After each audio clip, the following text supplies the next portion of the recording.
what's going on, y'all? T-Bob here. And Jake as well. And you're about to watch a little OTB LSU. We're going to give you all the latest, greatest between LSU football, baseball, women's basketball, softball, and everything in between. Bottom line, if you want to talk Tigers, keep it locked, subscribe, like it, and we hope you enjoy it. Now, I want to talk a little bit about LSU football as ring the bell, Brody, Brody, Brody. Another Brody Miller certified banger on theathletic.com right now. You should, I cannot recommend The Athletic enough, like especially if you're a college football fan. There's not a better team of college football writers than who The Athletic employs. But Brody's one of the chief among them. In fact, that's why he's on the that podcast they do, STC and Grits. Why am I blanking right now? It doesn't matter. We'll get football and Grits. We'll get you the name of it. The point is, though, Brody's awesome, okay? And right now, Jake, The Athletic did a 10-year study looking at, okay, which teams were best in the country at developing talent, right? So taking guys, 4, 3, 5 stars. What rate were you putting these guys in the NFL? And the findings in terms of LSU are, I would say, a bit unexpected. Now, once you hear them, you'll probably be like, okay, yeah, that actually matches my experience, but it's maybe not what you think of when you think of LSU. Basically, almost no one is worse at turning 5 stars into NFL players, but no one is better at finding hidden gems. That's why I yelled move over Iowa, because we always talk about Kirk Ferentz and I don't know, like Wisconsin, all these other schools that turn 3-star guys in the NFL. But actually, Jake, it's here. It's LSU that's doing that. Check this out. From 2009 to 2019, so we're talking Miles era, into Ogeron era, and then cutting off at the national championship team. From 2009 to 2019, LSU signed 21 5-star recruits.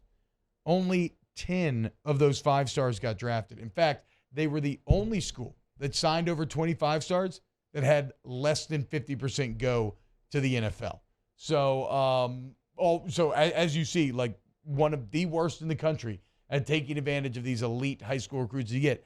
On the other hand, they were third best in the country, sending 34% of their 4 stars to the draft. They were second best, sending 20% of their 3 stars, 1 in 5 3 stars. That's insane. And in fact, Jake, if you combine 3 and 4 stars, there was no better school in the entire country at sending these guys to the league. So it's a bit interesting in that if LSU can seemingly keep that going, right? Keep that lower development part going while now taking advantage of your 5 stars. Well, then you have a school that could become really dangerous and really powerful. That's not surprising to me, though, honestly. When I think of LSU, I think of Justin Jefferson, right? I think of Foster Moreau and Lloyd Cushenberry and Duke Riley and Deion Jones and all these guys, Russell Gage, that were the last guy in their signing class, not only getting drafted but thriving in the NFL. LSU's done a really nice job of finding diamonds in the rough. And the last guy in their recruiting class, I was the last guy in my recruiting class, so I understand that feeling. But they've done a really nice job in developing those players to become. Now, I think they were, under-recruited. I think everybody that we're talking about was under-recruited, but they still had an opportunity to play at a place like LSU. So that doesn't really surprise me. But when you take a look at here's the top 15 signees since this has become a thing, right? Like, so what it was since what? What do you mean since when? Since like they've started really giving out 4 stars, 5 stars. Like you could go back to the early 2000s, but the process was still kind of working itself out. All right, the number 1, Leonard Fournette. Yeah, that worked out. Russell Shepard is number 2 on this list as far as highest rated recruits for LSU. Now his career was very interesting because he was underutilized at LSU and then went and played a long time in the NFL. Yeah. So I think a couple. Well, keep going through the list. Derek Stingley is number 3. Yep. Early Doucette is number 4. Lyle Collins is number 5. Remember, while he didn't get drafted, he would be added to this number. Pat Pete is number 6. Anthony Johnson is number 7. Eric Gilbert is number 8. Yep. Ryan Perilou is number 9. Ruben Randall, number 10. Let's go to the top 15 here. Terrence Tolliver, number 11. Marcus Spears, number 12. Marquise Hill, number 13.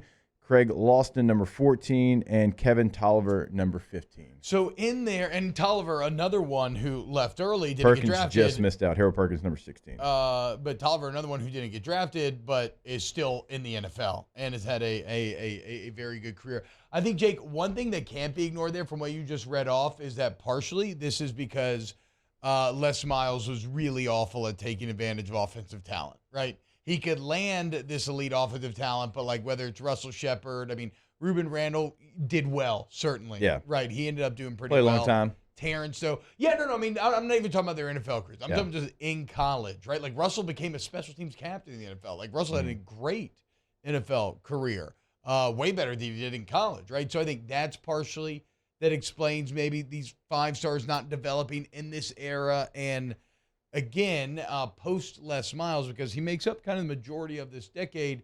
I wonder when we do this again in a few years, like will LSU have righted the ship in terms of the top talent? I think one thing that Brody points out in the article into, okay, how is LSU finding all these hidden gems?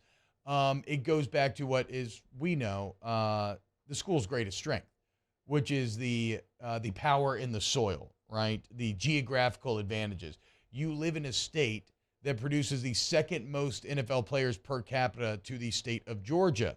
And, well, I would say kind of like Georgia.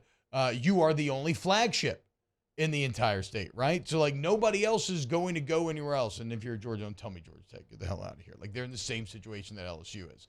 Like, everybody that grows up there, you have an immediate kind of inroad to that person that other states may not have simply by design. So, I mean, Georgia Tech at least won a national championship. I mean, seriously, though, in 1990. But when's the last time Georgia lost a recruit to Georgia No, Tech? but my whole point is, well, I mean, not that long ago, Georgia Tech was actually beating them every year. But, like, to your point, though, LSU doesn't even have that.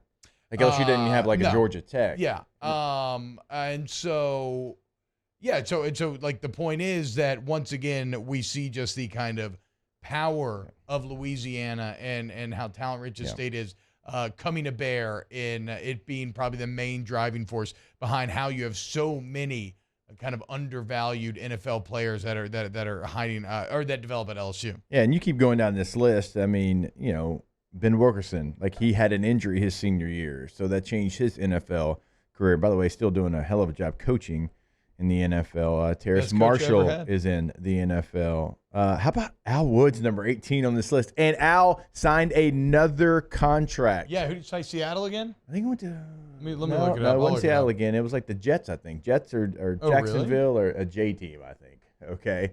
Let's see. I know he signed another 1-year deal. Shout out to Big Al Woods. Yeah, former Seahawks Al Woods signed with Jets. Okay. Oh, yeah, man. Class of 2006. Shoot, I bought Al Woods Jets jersey. He got here before T-Bob did. Yeah. And he's still playing in the NFL.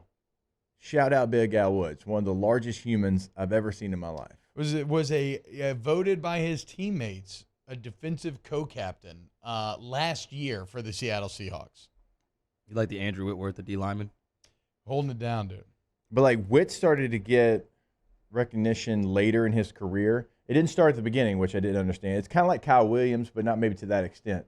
Like people didn't realize, like, oh, Kyle's like really, really good, and oh man, Kyle's dominating the league. Now Al hadn't had that type of a career, but if you have played as long as he has at that position, you were doing the nitty gritty. You were doing the dirty work. You were getting it done in the trenches that maybe doesn't show up on the stat line. I mean, I played 2 years with Al Woods at LSU. Yeah. This guy has been in the league forever. And I think this show, I don't know about other shows, we'll celebrate the hell out of Al Woods still being in the league. I agree.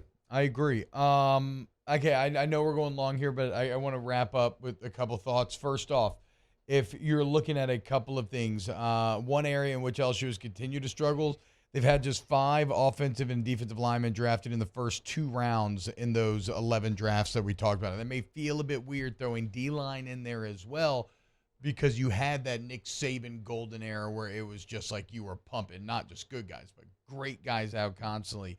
That's taken maybe a bit of a a bit of a step back, but offensive line more than D-line, whatever. Yeah, And offensive line for sure. yes, and certainly you would think that Brian Kelly would be well positioned to fixing that. But I want to read how Brody closes the article because his final thoughts section, it's a great look at maybe the potential of what Brian Kelly could actually build here at LSU. He says, quote, "The theme of the past 20 years of LSU football has been that it's a roller coaster, a somewhat singular program in the college football landscape, and how it can win titles with 3 different coaches while also being capable of 6-6 seasons.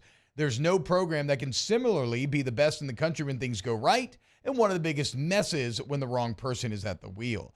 That theme shows itself in these findings. LSU has not been reliable in getting the most out of its special players, and has not been the most thorough in vetting, but it's also a program full of talent that develops steady stars even when the top players miss. So a program that went 15-0 in 2019 with several less recruited names can then go 5-5 in 2020 with a team stacked with big recruits. The key for the Brian Kelly era will be in the steadying of that line. Can he raise the hit level for top players? Can he reduce the amount of variance with access to more talent? We will find out, because if he steadies that line, the potential is maybe beyond any other school. Look, there's a lot of studies that we can get into. You've heard me say it 1,000 times. The Seahawks, if you were a 5-star recruit coming out of high school, that is a negative check against you, because in their mind, you've been pampered, you've been entitled, even if that's not right. That's how they view 5 stars coming out of high school. So there's something to that. You have to, find a way to make a 3-star and a 4-star and a 5-star be on a punt team together and all feel like they're doing the same job. Like, that's part of developing players as well. Yep. The great ones, they certainly can do it. And I tell the story all the time. On punt team, it was me, Stelz, and Early. 2-star, 4-star, 5-star. And we didn't know any difference. We were teammates, and we all had the same goal. Like, you have to be able to get that out of your team. True. I agree. And we'll see if BK can do it. Wow, Jake, what incredible takes. I mean, those guys, they're just the best. I think so. And if you think so, again, hit the like button, subscribe, ring the bell so you get notifications when we post every single day here on OTB LSU.